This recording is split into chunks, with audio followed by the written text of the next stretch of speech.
How to fix Omegle error trying to connecting to server. Hi guys, welcome back to the channel. In this video I am going to show you how you can do it easily. So the steps are very simple and easy, so you have to follow me along the video. So now let's get started.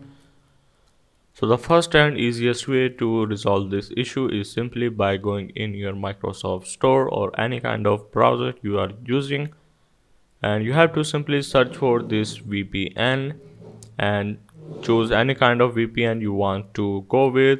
In my case I am using Hotspot Shield free VPN, so I will simply open this up. So once you are here, you have to go for this try basic, which is free.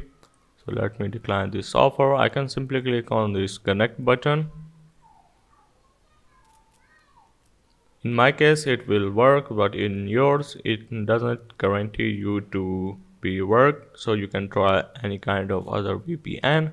So right now it is not connecting and my issue will be resolved. So I hope this video will help you out. This is how to fix Omegle error trying to connecting to server.